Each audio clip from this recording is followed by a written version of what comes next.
Hello and welcome to another episode of Tori Gladiators, the show where we discuss and debate literature in all of its forms. If it's written work, it's game. Let's meet the panel. Hi, I'm Casey. I'm Nick. I'm Kaila. And I'm Josh. And today we have a new person on our panel. Casey, it is a pleasure to have you on board. Thank you. Casey has a background in theater. He's a graphic designer.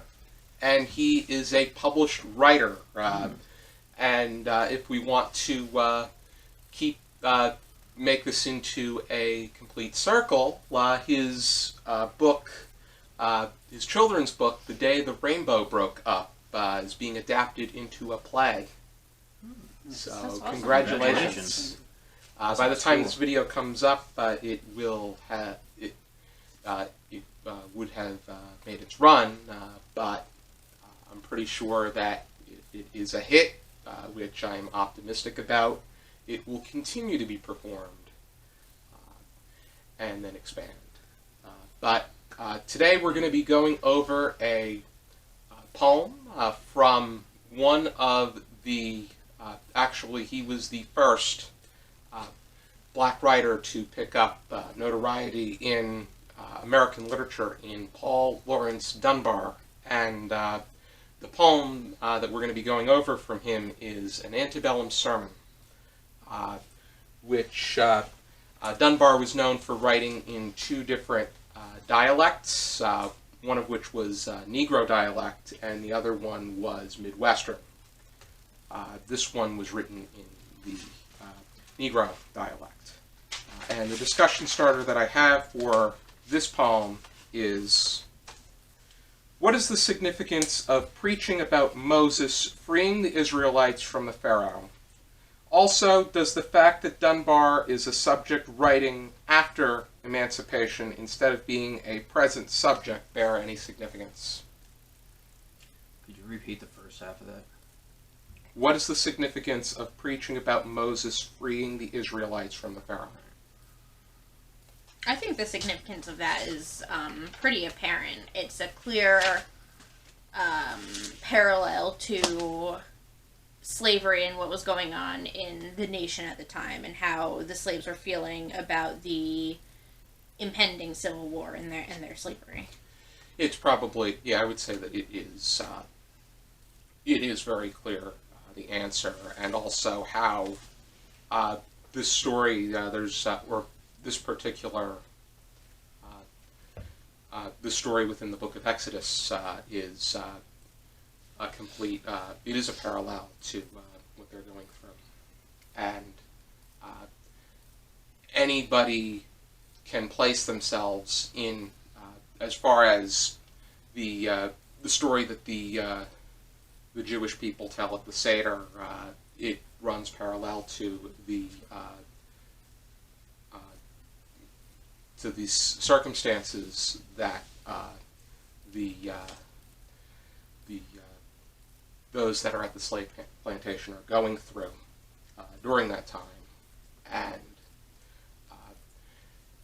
it's interesting. I think that Dunbar does a great job. He does his best to make it so that he is speaking in the present, even though you can tell that there is a bit more of I think while the preacher is obviously confident, I think it's a little bit more confident that this is being written in the 1890s, as opposed to... Yeah, when I was reading it, I could have pictured him behind, like, one of those, forget what they're called, like, not pews, but... Like a podium Podium, thing? yes, thank you. And just talking to a church. Like, and it felt very, much like a sermon in the title, but I thought it was awesome. It seemed like he was giving them hope, and honestly, that's all you really need is hope. Hope and faith.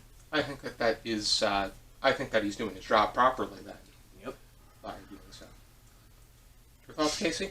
Well, when I originally started reading it, I realized I noticed it because it's in a... I'm not sure if it's off-Broadway or off-Broadway, but there is a musical called When Hell Freezes Over, That's When I'll Skate. And it's basically poetry from black poets from 1800s up until 1970, because that's when it came out, in the 1970s. and this is one of the poems in there that Oh, they cool. performed. Mhm. So I kind of knew what it was about before reading it. And it was easy for you to like Yeah, picture something because with it. basically he's in the skit they're doing. He's speaking to some of the people, but then there's one who keeps looking at him like, "What are you talking about?" And you can tell basically what he's doing is he's teaching about Moses Pharaoh letting his people go in a sense of slavery, but I believe because of fear of what the masters might say, he's backtracking and saying, "But I'm not talking about today. I'm talking about Moses." Yeah. Mm-hmm. And like I said, when you see it's actually someone uploaded it on YouTube. Oh, So if you have somebody. time. I did watch somebody reciting the poem, and Yeah. it was a black man in speaking in the time and place, and it was executed. Spot on. I don't know if you guys watched Family Matters. Yeah. I've seen it. Mm-hmm. The actor who plays the father Okay. is one of the actors in this show. Oh. And the other actress, I can't think of her name. She was in Where in the World is Carmen Sandiego. That's probably, I don't know, I guess I'm aging myself. But she's in there too, but if you have time, it's called When Hell Freezes Over, That's When I'll Skate. And they recite poetry written by black poets, but in between each set of poems, they have original songs that they sing. Does Oh, it, cool. it starts with, does it go before Dunbar? Or is that where it begins? No, it's maybe 10 minutes in. Oh, okay. And what's the most recent poet that they cover? I honestly, they show you the name of the poets at the end, Oh, okay. but in all honesty, I didn't study them in school, and I didn't study them myself. Oh, So okay. I didn't know any of this until I saw the It's a great way to DVD. get into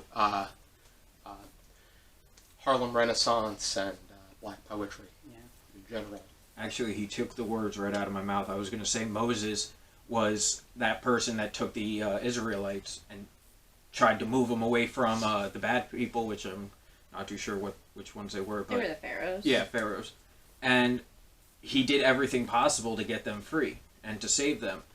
Even like splitting the ocean, they walked through, got to safety, and then the ocean just closed back up.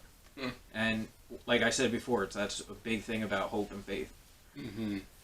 I think that going back to what Casey was saying about him preaching about Moses and not their own circumstance per se, because he is clearly making the comparison to give them that sense of optimism.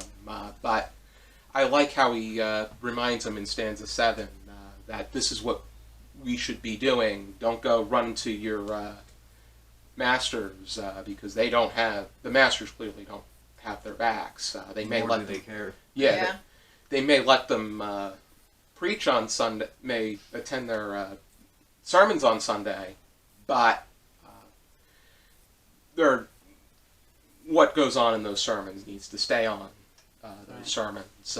But I definitely agree with that sense of constraint, that sense of constrained hope per se, because they should definitely be hopeful. They should definitely continue to have faith in God, but they should not celebrate just yet, as per stanza 11.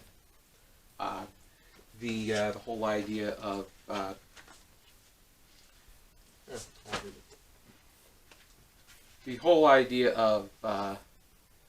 but I want to warn you people, don't you get to brigity and don't you get to bragging about these things. You wait and see. That whole idea of and I like the alliteration that he uses. Yeah. And, The actor, like I said, and I also noticed because what I did was when I first started reading it, I was like, this sounds familiar. And then I said, I think I've seen it. So I read it with the actor performing. And he adds a little bit of his own in there, but he does a good job reciting. I think that those sources are certainly they're certainly helpful, and I will definitely leave a link down below to that the recital of that poem, because I feel that helps a lot of people. I think especially with a poem like this, it's a lot easier to comprehend and understand if you see it spoken rather than just trying to internalize it. Yeah, it was very hard for me to like comprehend everything and keep it in, but Yeah. I wound up over time figuring it out. So Yeah. That and reading it aloud. Yes. Oh, yeah. Yeah. Too. Yeah. So, do we have any final thoughts? No, I think we covered it. Covered everything?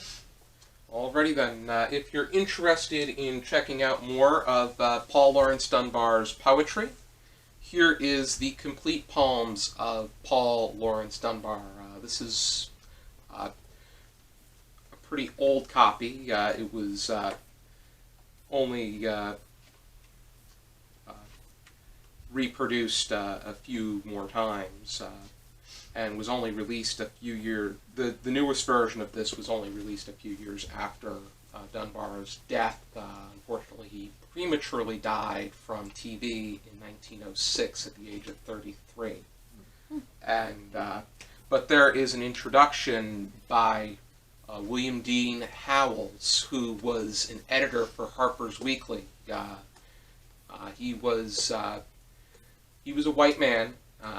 But he had a great deal of belief in Dunbar as a writer, just for who he was and how he was speaking. And the rest is history. Be sure to join us next time for another episode of Gladiators. For now, keep reading.